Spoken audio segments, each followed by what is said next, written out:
Good morning. How is everyone? I'm gonna try not to talk too loud because I think my family is busy doing other things and I don't want to interrupt, but I wanted to see you guys. I missed you this morning.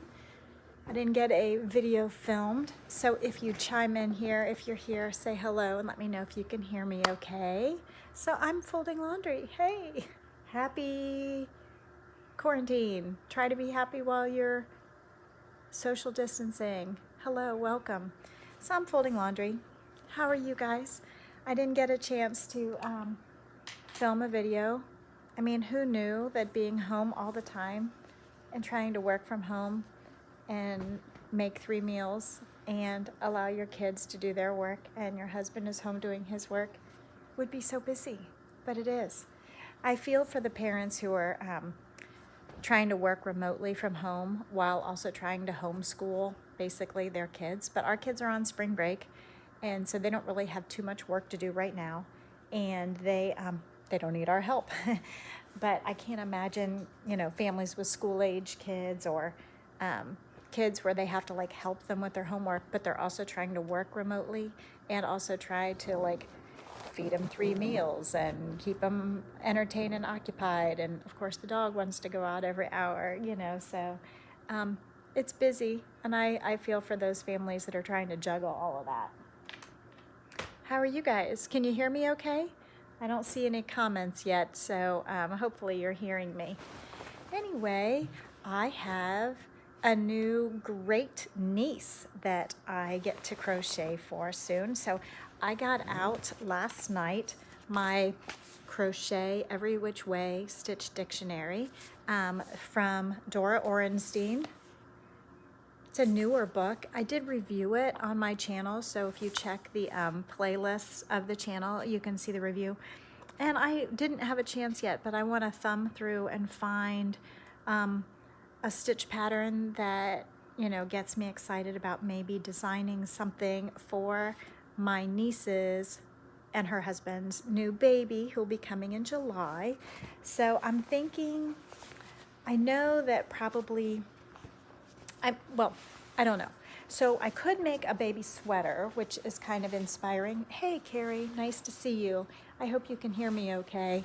I would like to make a baby sweater because they're so cute and they have such a big impact when the person opens them, but they outgrow them so fast. So my default, of course, is to always make a blanket. Hey there, Pam, good to see you. Yes, right up the road. But with social distancing, it could be across the world, couldn't it? So I'm thinking, I don't know if I can be ambitious and do a sweater and a blanket because my niece's sister, my other niece, is also having a baby, and we're supposed to find out Saturday whether or not it's a boy or girl, or so I need to make 2 of whatever I make. So if I make a sweater for one, I need to make a sweater for the other. If I made a blanket for one, I need to make a blanket for the other. And I don't know that I can do a sweater and a sweater and a blanket all in time for July and August. So because of course I want to design them, I can't just follow a pattern. So we'll see what happens. So whatever I pick, I need to be able to make 2 of it, or 2 similar size things. So I don't want to bite off more than I can chew. So anyway, I pulled out this stitch dictionary because I thought if I wanted to make a sweater, like this would be a really good pattern book because it shows you the different ways to increase and decrease. And so like I would probably be inclined to do like a top-down kind of situation. And so the diagrams in here, like this would be like the perfect like shoulder of a like yoked top-down sweater. So you could see like this would be like right down the center of the shoulder piece, like it would lay like right there, and it would so you could grow it so that it would be the right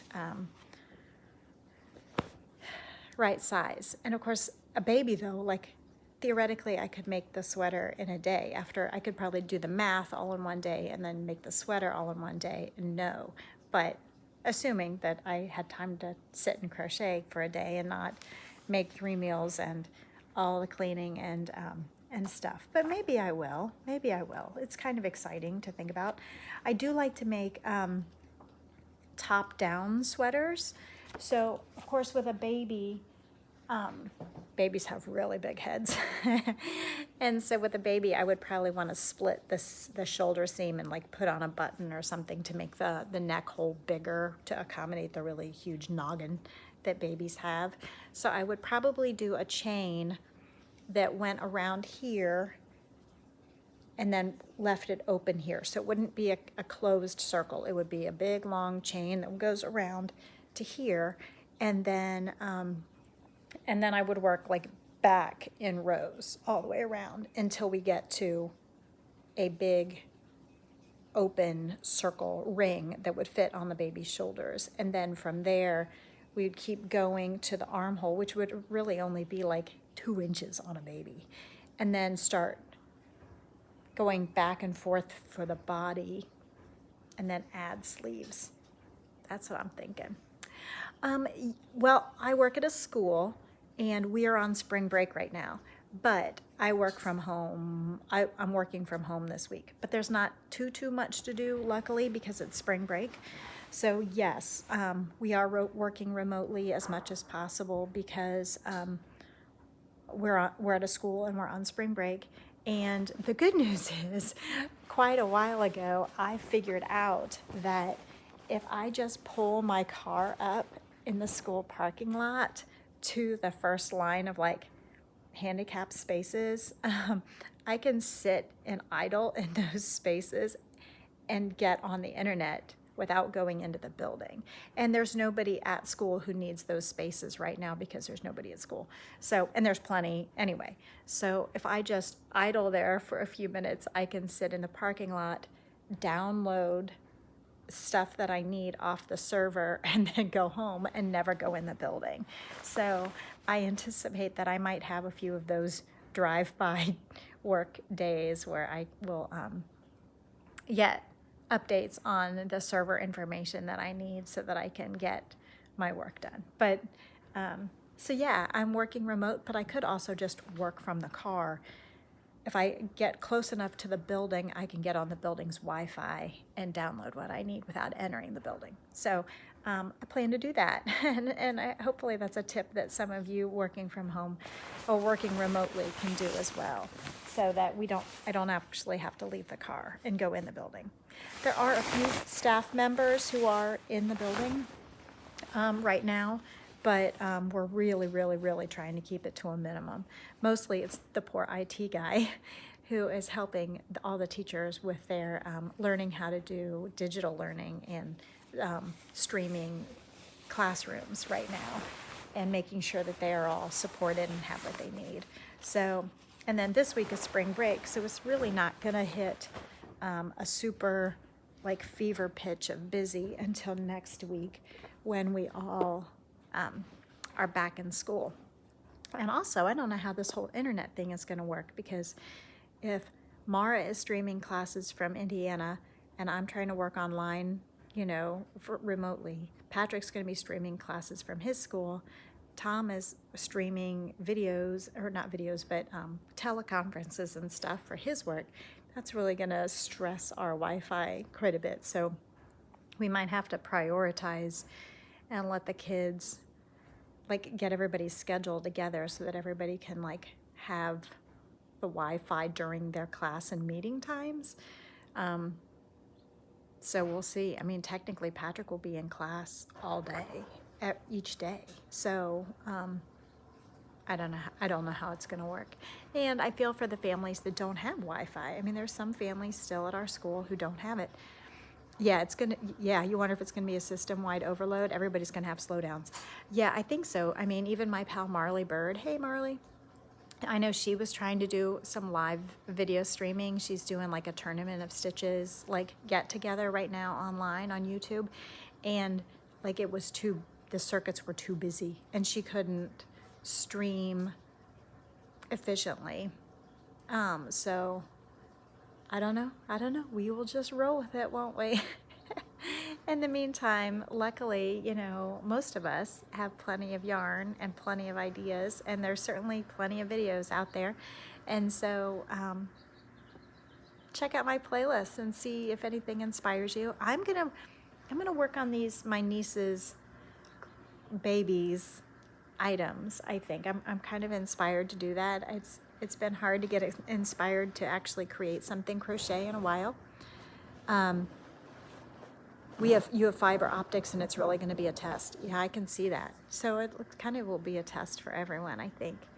So I'm kind of inspired to create something for our niece's babies, and so I don't know that I have a good selection of like baby or fine or DK yarn right now. I have a larger selection of worsted weight yarns, and I kind of envisioned making a lighter sweater out of oh good, Pam, thanks, out of like a DK or a finer weight yarn, but I just don't have a good selection on hand. I might have some white, which would be adorable, but I don't know. I got to figure it out. Like I mean, I could make a blanket out of the worsted, but I don't really want to make a sweater out of the worsted because baby sweaters are so tiny to begin with. The bigger the stitches, the less room you have to like add more stitches or play with it. You just got Marvelous Crochet Motifs from the library. Oh, good. Oh, before they shut down, so you get to have it for a long time. I think our library, the one in Cleves, Pam, like had tape over the book drop. Like you can't even like return books right now. Like, so it's pretty strange. Hey there, how are you? Good to see you guys. I'm glad you made it. So I was just talking about designing things for my nieces. Two of my nieces and their husbands are having babies this summer, July and August. And so I need to figure out what to make for them. I'd like to make something special for each of them, and I could make a sweater, but they'll outgrow that so fast, but they'll only take a day, well, 2 days, a day for the math and a day for the stitching probably. But I'd rather make a blanket because I have plenty of worsted. All of them shut down until further notice. You got the book from Green Township, okay? So yeah, it's kind of crazy, this world. Thank God though for the audio books from our local library. We can download books for free from our local library, and I can listen to them or I can read them. And as long as you have a library card, you can get into the system. Hey, Sharon, good to see you too. So I actually learned how to do that maybe a month ago. Oh, we have a visitor. I will talk to you guys later. Bye.